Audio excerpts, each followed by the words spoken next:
Yes people, good morning, good afternoon, good evening to all of you. कैसे सब लोग? Hope so आप सब लोग बहुत बढ़िया रहेंगे। मैं बता दूं, मैं भी बहुत अच्छा हूँ।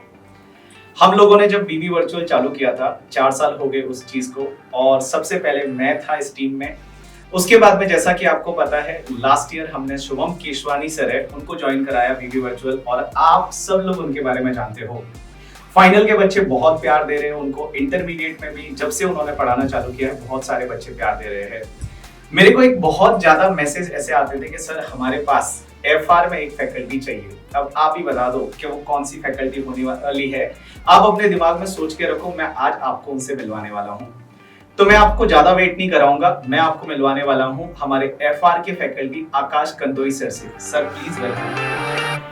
Thank you so much. Welcome sir, welcome. तो मैं आपको पहले आकाश सर के बारे में बता दूं। पहली चीज तो आकाश सर और हम दोनों मुंबई में रहते हैं, तो काफी मिलना जुलना रहता था। हमने इनको रिक्वेस्ट भेजी, फ्रेंड रिक्वेस्ट, और थैंक्स कि इन्होंने एक्सेप्ट कर ली वो वाली फ्रेंड रिक्वेस्ट, और अभी से हम साथ में काम करने वाले हैं। आकाश सर के बारे में मेरे को बहुत सारे कमेंट सेक्शन पे यूट्यूब पे मैसेज आते थे। बच्चे बोलते थे कि सर आप आकाश सर को अपने साथ में लाइए, और जिससे हमको ऑल फैकल्टीज है वो एक ही प्लेटफॉर्म पे मिलने वाली है। आकाश सर के रिवीजन लेक्चर आप अपने किसी भी सीनियर को पूछेंगे जो इनसे पढ़े हैं, एटलीस्ट उन्होंने रिवीजन लेक्चर तो देखे ही होंगे, और बहुत अच्छे हैं। जो भी बच्चे सीए बनते हैं वो जब भी मुंबई आते हैं और मेरे से मिलते हैं, तो मैं उनसे हमेशा पूछता हूँ कि एफआर में आप क्या रिकमेंड करोगे। उन्होंने बोला आकाश सर के लेक्चर ऐसे थे जो उनको लास्ट डेट तक मींस एग्जाम देने गए तब तक उनको हेल्प किया। तो सबसे पहले तो सर थैंक्स अलॉट सर उसके लिए, बच्चों को लास्ट डे तक हेल्प हो जाती है। तो आकाश सर आप बताइए इनको एफआर के बारे में कि ये सब्जेक्ट, बिकॉज ये फर्स्ट ग्रुप का डीटी माना जाता है। सेकंड ग्रुप में आप देखते हो डीटी कितना वास्ट है। हम लोग रिवीजन लेक्चर भी आपको प्रोवाइड करते हैं, लास्ट तक आपके साथ रहते हैं। तो सर एफआर को कैसे मैनेज करना है बच्चों को, बिकॉज एक मेरे को बच्चे बहुत बार बोलते हैं कि सर एफआर हम सबसे पहले सब्जेक्ट लेते हैं, और जब एग्जाम के टाइम में आते हैं तो 2-3 महीने पहले उनको कुछ भी याद नहीं रहता। तो इसको कैसे डील करना चाहिए, तो सर बच्चों को थोड़ा गाइड करिए इसके बारे में। First of all thank you so much Bhawar sir, thanks sir, इतना बढ़िया अपॉर्चुनिटी देने के लिए, इतना बढ़िया प्लेटफॉर्म देने के लिए। सेकंड थैंक्स उन स्टूडेंट लोग को जिन्होंने मेरा नाम रिकमेंड किया, और फ्रेंड रिक्वेस्ट सर ने नहीं, मैंने सर को भेजी थी। तो first of all thank you Bhawar sir, thank you to all the students for giving so much of love. तो अब हम आ चुके हैं बीबी वर्चुअल्स के अंदर, और अब सबसे पहले बात करेंगे एफआर को किस तरीके से टैकल करना है। तो सर एफआर में पता दिक्कत क्या होती है? दिक्कत ये होती है बच्चा सबसे पहले क्लास करता है, तो क्लास चालू करता है 2 साल पहले।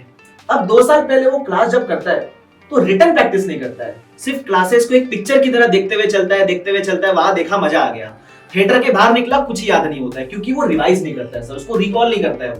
तो एफआर को टैकल करने का तरीका ये है कि जब भी हम क्लास करेंगे तो मैं आपको कॉन्स्टेंटली वो पुश करता हुआ चलूंगा कि तुमको रोज रिवाइज करके आना है, तुमको रोज रिवाइज करके आना है। रिवाइज कैसे करेंगे? रिविजन के लिए भी लेक्चर मैं ही तुमको दूंगा, मतलब ब्रेड भी तुमको मैं ही दूंगा, अंडे भी तुमको मैं ही दूंगा, ऑमलेट भी मैं ही बना के दूंगा, बराबर हर चीज का समाधान इधर ही है। तो मैं कांस्टेंट गाइडेंस उनको देता रहूंगा, मोटिवेशन आती रहेगी। लेक्चर इतने बढ़िया तरीके से करेंगे, इतने एंगेजिंग वे में करेंगे कि आपको लगेगा कि अब मुझे उसको रिवाइज करना चाहिए। और जब कोई चीज समझ आती है ना, तो पढ़ने का मन करता है। तो मेरा फोकस ये कि क्लास में इतना बढ़िया समझाओ कि तुमको बाद में उसको रिवाइज करने का मन भी करेगा। तो रिवीजन लेक्चर के थ्रू आप रिवाइज करोगे। अब बात आती है क्वेश्चंस प्रैक्टिस के ऊपर।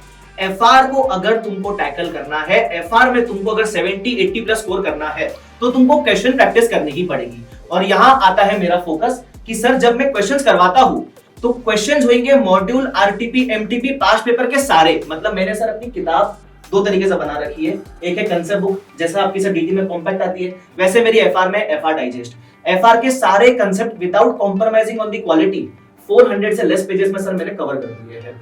वो के कंसेप्ट बुक। अब कंसेप्शन को समझ आता है, लेकिन एग्जाम में सॉल्व नहीं कर पाओगे। तो सॉल्व करने के लिए मैंने प्रिपेयर किया क्वेश्चन बैंक, जिसमें module, RTP, MTP, past paper सबके क्वेश्चंस कवर्ड है। तो हम ये 2 चीज को पकड़ के चलेंगे और इसी को अपना बाइबल बना के चलेंगे, तो आपको और कुछ देखने का जरूरत नहीं है। एफआर आपकी नैया पार लगा देगा। बहुत सारे बच्चों ने कल भी मुझे मैसेज किया कि एफआर का नया बैच कब आने वाला है। तो बैच के बारे में बता दीजिए सर, कब से चालू हो रहा है? यस, तो बैच के बारे में अगर हम बात करेंगे तो हमारा 7 दिसंबर से बैच आ रहा है, एग्जाम ओरिएंटेड बैच। अब ये एग्जाम ओरिएंटेड क्या है सर, जरा बताओ, इस पे जरा रोशनी फेंको सर। तो एग्जाम ओरिएंटेड की मैं बात करूं तो बच्चे सर कैसे, अभी एग्जाम आ रहे हैं मई, नवंबर एंड ऑनवर्ड्स, 23-24 वाले बच्चे। तो बच्चे क्या कहते हैं, हमको एफआर करना तो है, लेकिन एफआर बहुत वास्ट है, तो हमको एफआर करना पूरी तरीके से, मतलब चाहिए हमको रेगुलर बैच, लेकिन समय नहीं है सर। अब हम अगर बोलेंगे फास्टैग ले लो तो बच्चा थोड़ा सहम जाता है कि सर फास्टैग में कवर आप पूरा करोगे, हमको पता है हम पूरा कवर करेंगे, लेकिन बच्चे को डर रहता है माइंड में, बैक ऑफ द माइंड, कि मैं पहली बार एफआर पढ़ रहा हूं, मैं क्या करूं।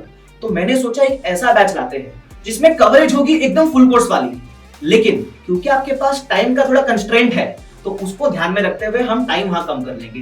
सर टाइम आप सेव कैसे करोगे?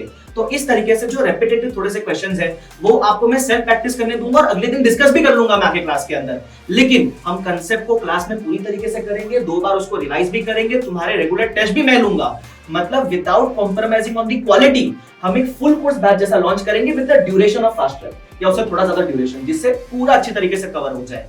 तो ये बैच के बारे में नाम रहेगा exam oriented batch. 7th of December से बीबी वर्चुअल्स की वेबसाइट पे अवेलेबल, आज से ही हो जाएगा। 7th ऑफ दिसंबर से बैच शुरू होगा।